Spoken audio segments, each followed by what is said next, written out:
Hello and welcome back to ScaleMeDown and to another episode of our two-seat radio-controlled scratch-built Spitfire project. As ever, please like and subscribe to support the channel and press the bell icon for notifications when new content is released.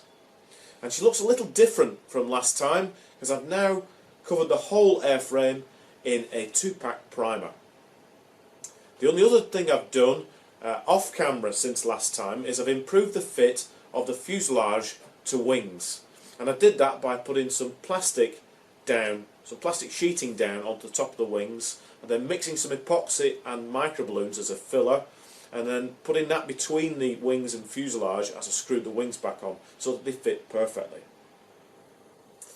It's important that we cover all the airframe components in primer to highlight any surface imperfections before the top coat of colour goes on.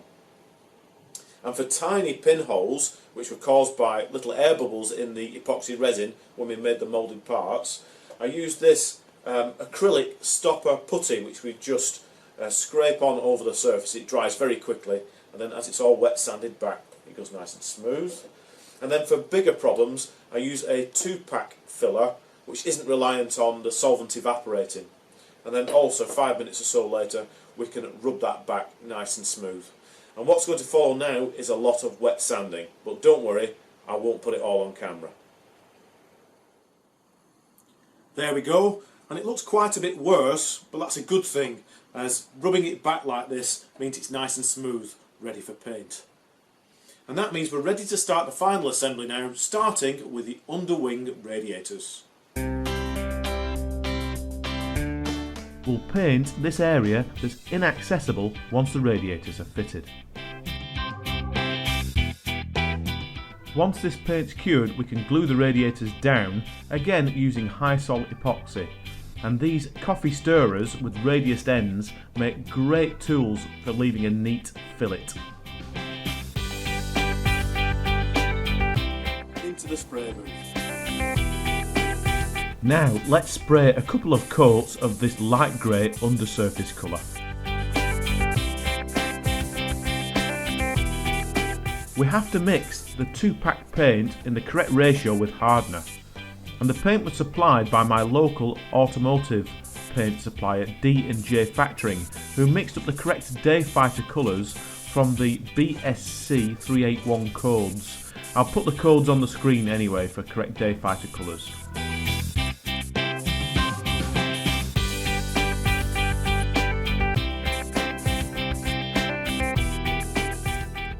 Well, that is the undersurfaces all painted in the light grey, but before we paint the upper surfaces in the dark grey and dark green camouflage, we have a few jobs to do, including the hinging of the control surfaces and the fitment of the cockpit canopies. However, before we fit the cockpit canopies, we're going to need to put some detail, such as the pilots and instrument panels and a bit of paint inside the cockpits.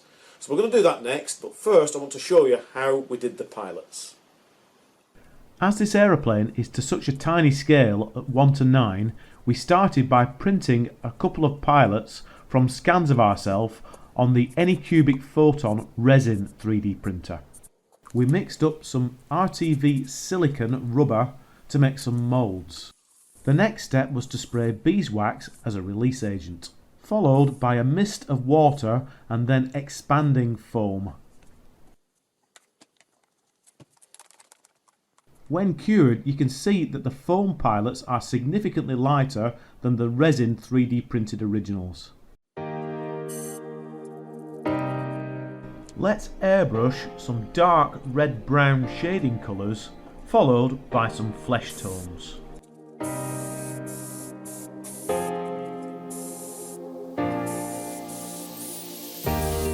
Here I'm using the Iwata Eclipse airbrush and Tamiya acrylic paints.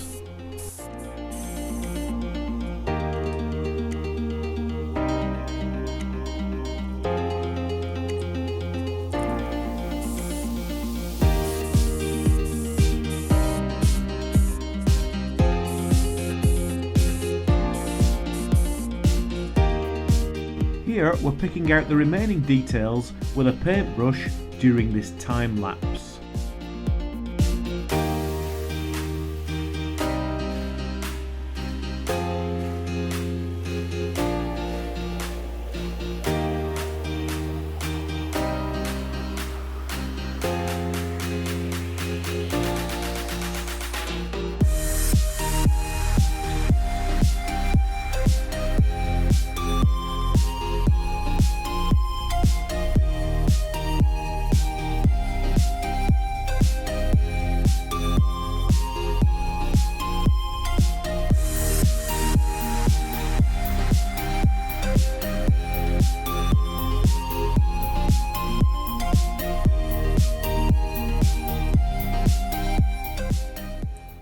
Right, we're now ready to glue the pilots in with CA glue, and that's fine with this polyurethane foam.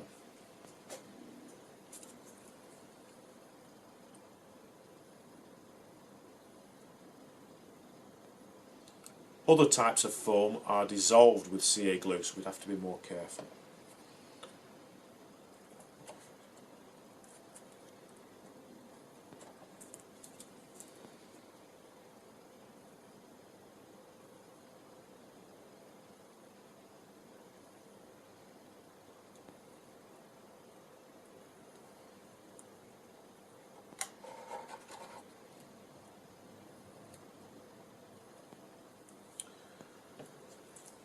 There we go. Now I'm happy with this level of cockpit detail because we're not aiming for a museum scale quality finish.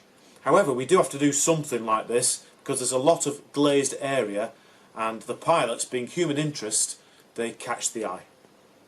Now we need to make sure these are completely dry because any vapours left from this CA glue will fog up the canopies and destroy our hard work. So while this completely dries and all the vapours evaporate, we're going to go now and fit the aileron hinges and fit the servos onto the doors for the ailerons. We're also going to clean up all the paintbrushes and the airbrush. To make this easier, we have an ultrasonic jewellery cleaner, which we use plain water and a few drops of washing up liquid in.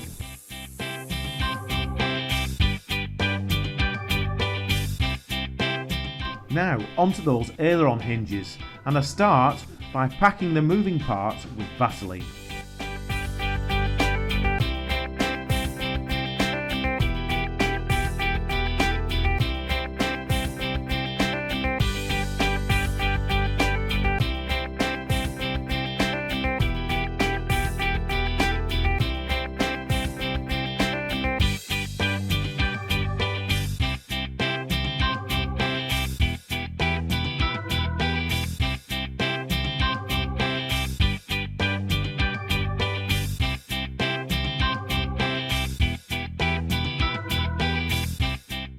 Slow setting epoxy fixes the hinges, and then I clamp the surfaces into position so they align perfectly.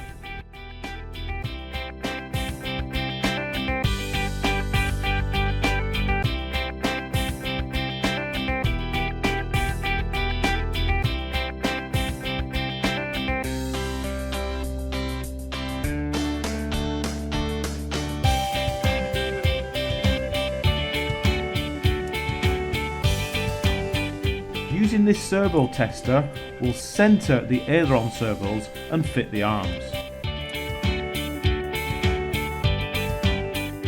It's important that the arms slope forwards like this to ensure the correct differential, i.e. more up travel than down.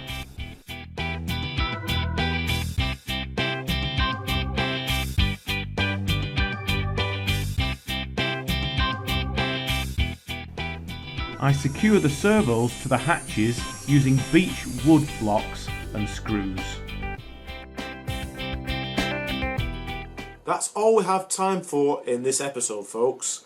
However, I'll leave you now and we will fit the cockpit canopies using this slow setting cockpit canopy glue.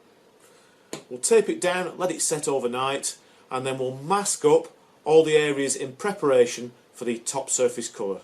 Join us next time.